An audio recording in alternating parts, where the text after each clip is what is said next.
시청자 여러분 안녕하십니까. 오늘 이게 비가 오는 가운데 우중 촬영을 시작합니다.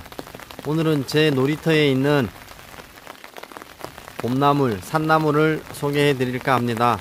어떤 것들이 올라오는지 지금부터 찾아보도록 하겠습니다.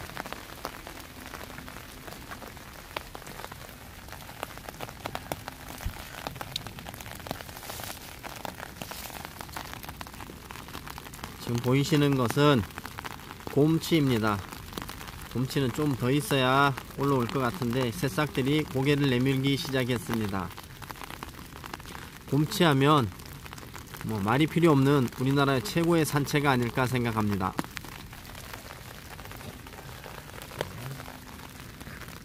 이 벌개덩굴입니다. 벌개덩굴은 야생화로도 아주 이쁜 모습을 하고 있는데요, 굉장히 맛있는 나물입니다. 분홍색 꽃과 간혹 가다가 흰색 꽃도 보인답니다.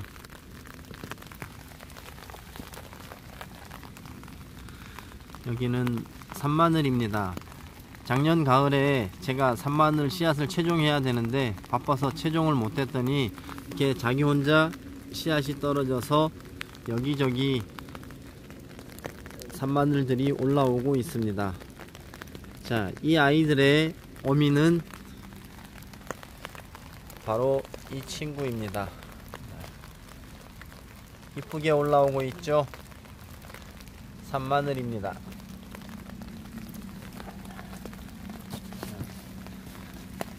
뭐가 있을까요?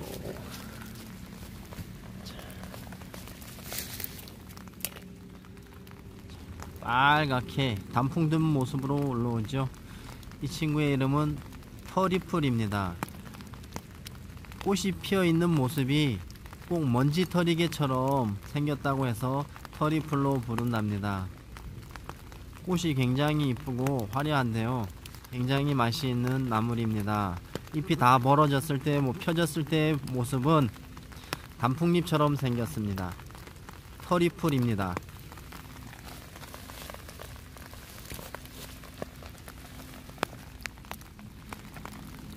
이 친구는 까실쑥부쟁이입니다. 아주 추울 때서부터 얘가 계속 나와 있었는데요, 보시면 물감 칠해 놓은 것처럼 노랗게 물들었죠.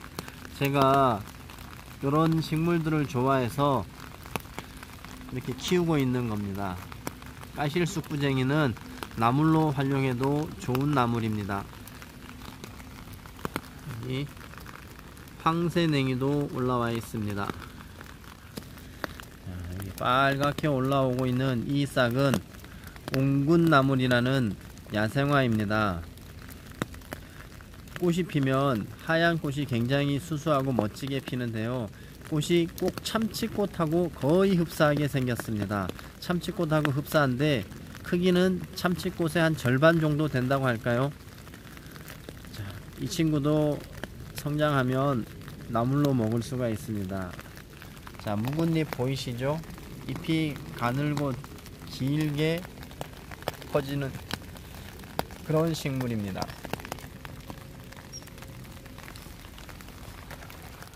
구절초도 여기저기 씨앗이 떨어져서 올라오고 있습니다. 야생화 중에 골개불나무가 꽃이 펴서 이렇게 한창입니다. 꽃이 지고 나면 빨간 열매가 달리는데요, 어릴 때 산행하면서 하나씩 따먹었던 기억이 있습니다.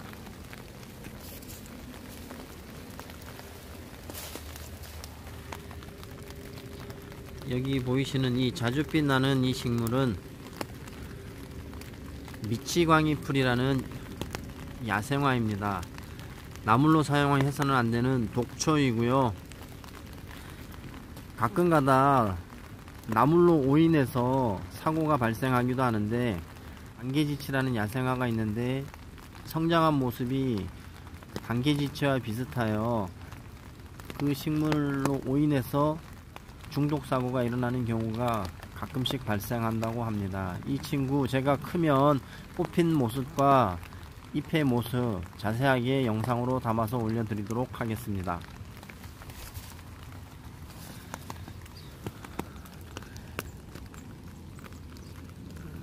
까맣게 자줏빛 보이는 이 친구는 족돌이풀입니다. 세신이라고 해서, 한방에서 세신이라고 해서 약으로 쓰는데요. 일부 지역에서는 어린 잎을 삶아서 나물로 활용한다고 하는데요. 될 수 있으면 독성이 있기 때문에 드시지 않는 것이 좋겠습니다.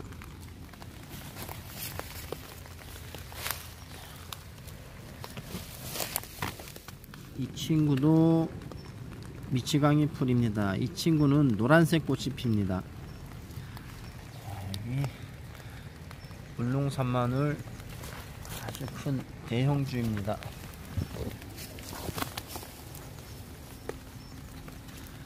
옆에 이 친구는 참당귀입니다. 내가 큰 모주가 이 놀이터에 몇 그루 있는데 씨앗이 떨어져서 번식된 아이입니다. 참당귀는 예로부터 모혈작용이 뛰어난 약초로 활용을 많이 했는데요. 저는 약초로 활용하기보다는 쌈채소로 활용하기 위해서 키우고 있습니다. 마트 같은 데서 판매되는 당귀는 1당귀라고 해서 잎이 굉장히 좁고 향은 굉장히 진합니다.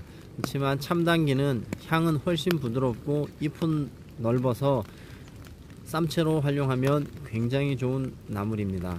참당귀입니다. 낙엽 속에서 산마늘들이 삐죽삐죽 올라오고 있습니다.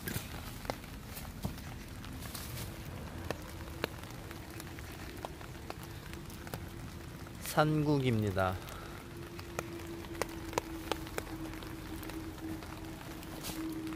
황새내기가 또 보이고요. 노루기라는 야생화입니다. 잎의 모습이 노루의 귀와 같이 생겼다 해서 노루기라는 이름이 붙여졌습니다.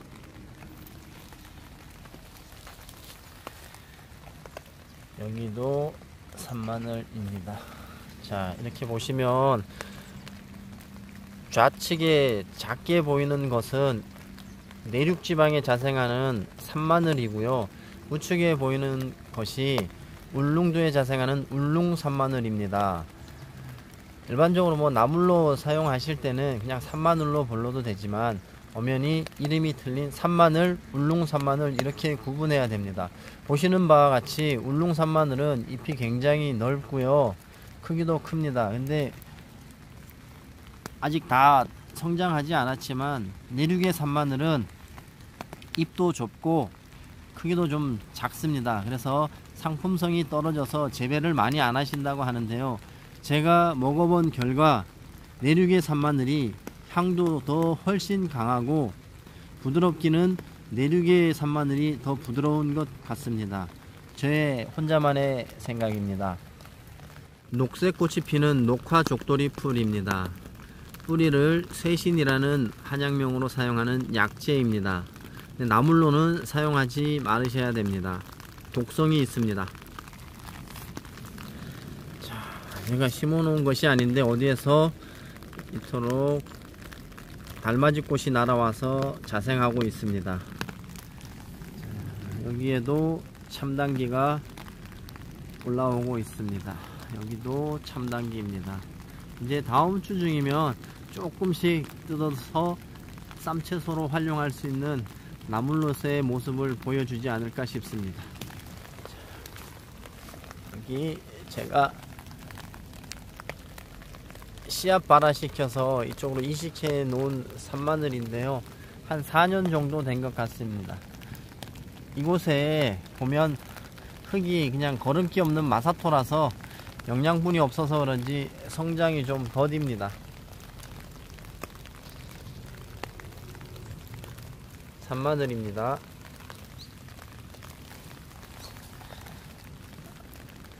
참당귀도 보이고요. 여기 보이는 이 나물은요, 청옥치라고 불리고 울릉도에서는 곤달비, 곤대설이라고도 부른다는데요. 정식 명칭은 서덜치입니다.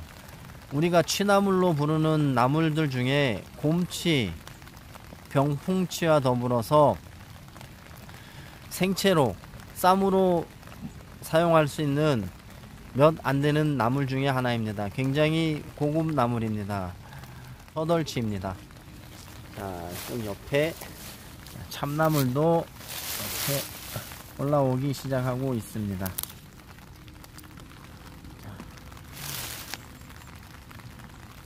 참나물은 말 그대로 이름에 참자가 들어가 있는 우리나라 최고의 나물 아닐까 싶습니다.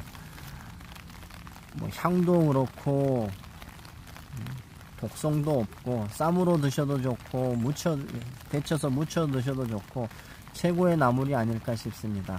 문제는 참나물이 나는 지역에 독초들도 같이 나는데 일반인들이 어떻게 독초와 참나물을 구별할 것인가 하는 것인데요. 나중에 이 아이들이 커서 진짜 독초와 같이 자라는 곳에서 독초와 참나물의 구별 방법도 영상으로 담아 보도록 하겠습니다. 여기 보시면 고라니가 돌아다니는데 고라니도 와서 산마늘을 뜯어 먹었습니다. 이것도 고라니가 뜯어 먹은 거네요. 자, 이동을 해 보겠습니다.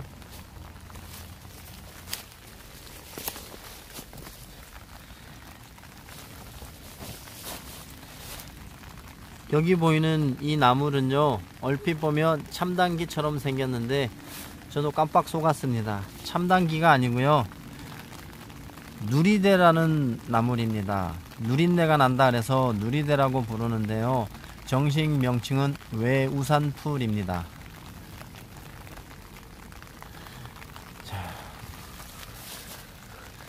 향이 굉장히 강해서 처음 드시는 분들은 조금 꺼려하는 경향이 있는데요, 한번 맛보신 분들, 맛을 아시는 분들은 굉장히 즐겨 찾는 귀한 나물입니다. 이 나물은 소화력도 굉장히 뛰어나고요, 향이 강해서 한번 드셔본 분들은 계속 찾습니다. 실제로 저는 이것을 잘게 썰어서 고추장 반죽을 해서 장떡을 만드는데요, 굉장히 맛있습니다. 소화도 잘 되고. 그래서 저와 저희 집사람이 굉장히 좋아하는 나물입니다. 누리대 나물입니다. 참당귀가 있고요. 자, 여기 보시면 가시가 있는 엄나무입니다. 자, 저희들은 이거를 강원도에서는 개두릅이라고 불렀는데요, 가시가 장난이 아니죠. 자, 여기 어린 개체인데 이 개체들은 제가 뿌리를 잘라서 삽목을 해서 번식시킨 개체입니다. 근삽이라고 하죠. 제가 얼마 있다가 또 근삽하는 방법도 영상으로 한번 담아서 올려보도록 하겠습니다. 엄나무입니다.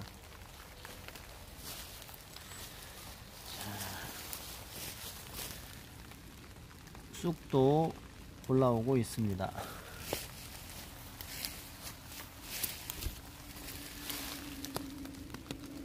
점나도 나물이 아주 이끼가 있는 돌 틈에서 잘 살아가고 있습니다.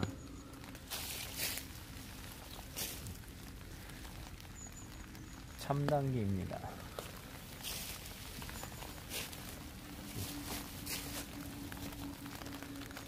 여기 보면 더덕싹도 보이시죠?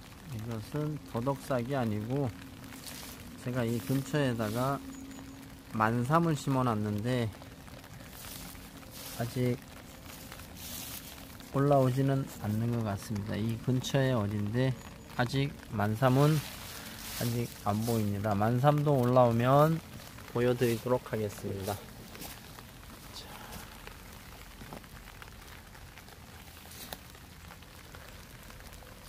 참당귀만 굉장히 많이 올라와 있습니다. 자, 보시면 날려봐. 여기 보시면 빨갛게 너는 뭐 대포동 미사일이냐? 자, 위로 안 쏟아오고요, 옆으로 뿌리가 뻗어나가는데 병풍치의 특성인 것 같습니다. 병풍치는 씨앗으로도 번식이 잘 되는데요, 병풍치는 이렇게 뿌리로 이렇게 옆으로 뻗어나가서 번식이 되는 것도 확인할 수가 있습니다. 이렇게 옆으로 누웠죠. 옆으로 누워서 또 다른 곳으로도 번식해 나갈 겁니다. 병풍치는 씨앗으로도 번식되지만 이렇게 줄기가, 뿌리 줄기가 옆으로 뻗어 나가서 번식된다는 것도 알아주셨으면 좋겠습니다.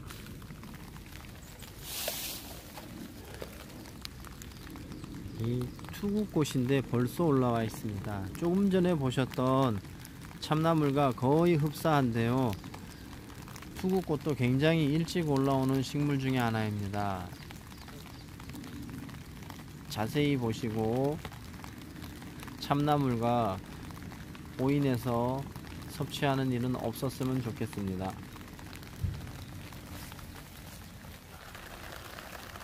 돌나물입니다. 보잘것없이 작은 이렇게 풀떼기에 불과하지만 이 친구가 맛도 굉장히 좋고 항암 효과도 뛰어난 나물이라고 밝혀져서 요즘에는 재배도 많이 하고 마트에서도 많이 팔더라고요. 그냥 잘 간섭하셔서 아무런 양념 안하고 그냥 초고추장에만 찍어 드셔도 굉장히 맛있는 나물입니다. 물김치로 활용해도 좋은 나물입니다. 돌나물입니다. 자, 보시면 이렇게 오래된 고목에다가 이렇게 붙여서 연출해 놓으니 멋진 작품이지 않습니까? 구절초하고 더불어 살아가는 돌나물입니다. 이 아이는 긴 병꽃풀이라는 허브 식물입니다. 자, 잎에 무늬가 들어있죠. 자, 화초로 키우던 것인데 화분을 탈출했습니다. 자, 탈출해 갖고 여기저기 왕성하게 번식을 합니다. 이 친구들은 뿌리로 줄기로 번식을 하기 때문에 번식력이 굉장히 좋습니다. 이 상태로 겨울을 났습니다. 이 친구는 허브 식물이라서 삼겹살 구워서 드실 때 쌈에 넣어서 드시면 굉장히 향기도 있고 아삭거리는 맛이 일품입니다. 긴 병꽃풀입니다.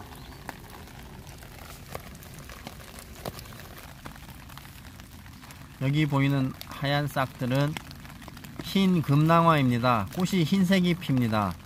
제가 흰 꽃을 굉장히 좋아하거든요. 자, 강원도 지방에서는 며느치라 그래서 어느 정도 성장을 하면 어린 순을 채취해서 삶아 말려놨다가 묵나물로 활용을 많이 했었는데요. 저는 아직 한 번도 먹어보지 않았습니다. 금낭화에는 독성이 있습니다. 묵나물로 말려놨다가 다시 삶는 과정에서 독성이 빠지기 때문에 그렇게 해서 드셔야지, 잘못 드시면, 많이 드시면 설사를 할 수 있으니 조심하셔야 됩니다. 금낭화입니다. 들매곡간의 놀이터입니다. 이곳에서 나물들도 보여드릴 거고요, 야생화도 보여드릴 거고요, 이것저것 실험하면서 영상으로 만들어서 시청자 여러분께 선보이도록 하겠습니다. 오늘은 비가 많이 오는 관계로 여기까지 하겠습니다. 감사합니다.